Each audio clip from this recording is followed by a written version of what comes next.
आपका स्वागत है एक और नई वीडियो में।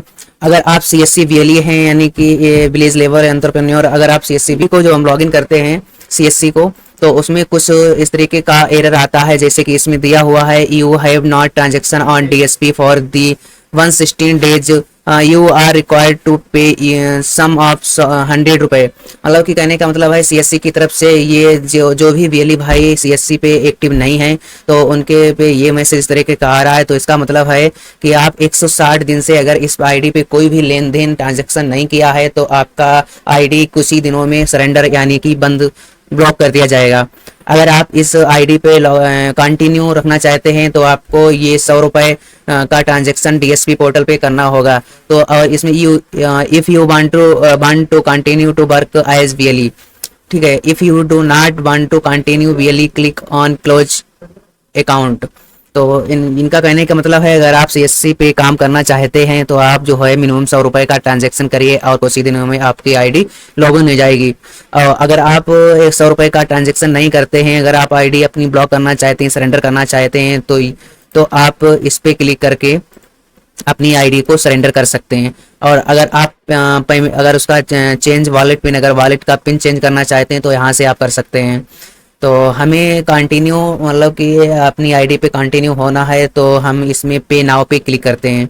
अब पे नाउ पे क्लिक करने के बाद में इसमें अमाउंट कटेगा। देखिए your wallet balance is less than 200, kindly recharge wallet and initiate activation charge. कहने का मतलब है मेरे वॉलेट पे जो है इस समय पैसे नहीं हैं तो आप जो है 200 रुपये का वॉलेट टॉपअप कर सकते हैं। तो हम टॉपअप पे क्लिक करते हैं। अब जैसे हम टॉपअप पे क्लिक करेंगे, क्लिक करने के बाद में मनी ऐड करने के लिए हमारे सामने इस तरीके का एक इंटरफेस आएगा। देखिए, तो ये गेट पे पेमेंट गेट पे एनएफटी से भी कर सकते हैं हम और डीजीपे से भी कर सकते हैं।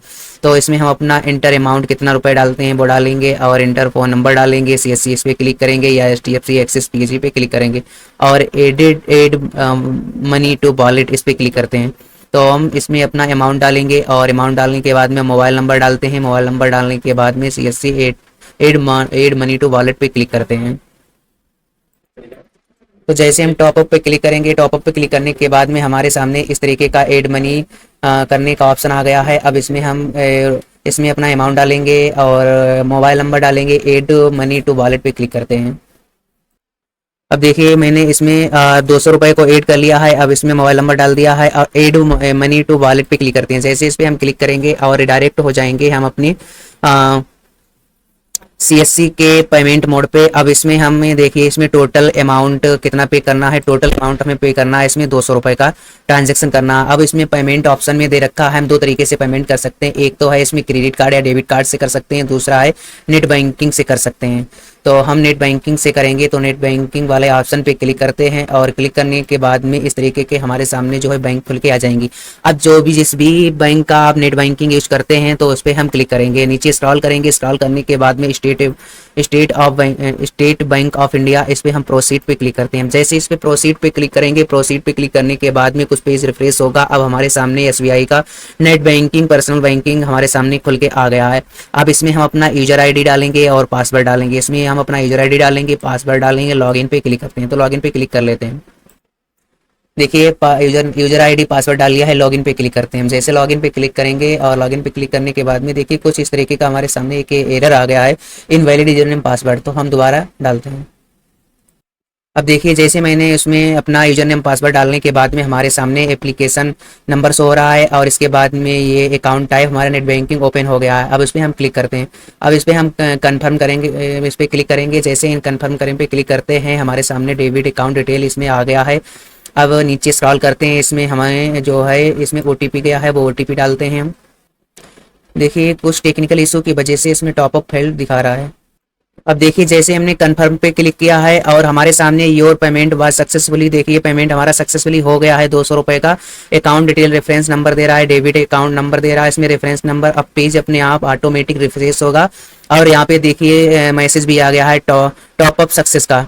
ठीक है, यहाँ पे मैसेज आ गया है टॉपअप सक्सेस का। अब देखिए हमारी आईडी ऑटोमेटिक जो है रिफ्रेश होगी। रिफ्रेश होने के बाद में हमारे सामने वही you have not transaction on DSP for the last 160 days. तो इस तरीके का मैसेज आ रहा है। अब कुछ ही दिन के बाद में हम वेट करेंगे 2-4 दिन का और इसके बाद में फिर इसको हम दोबारा लॉगिन करेंगे। लॉगिन करने के बाद में जैसे हमारा ट्रांजैक्शन सीएससी के थ्रू जो है सक्सेस हो जाएगा तो हमारी आईडी लॉगिन होने लगेगी।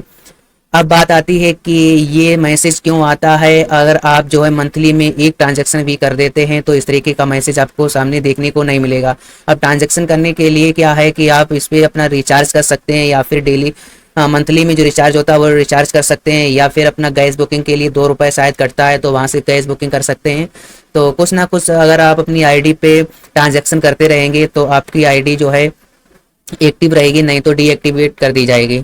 तो आज की वीडियो में बस इतना ही, मिलते हैं एक और नई वीडियो में, तब तक के लिए जय हिंद।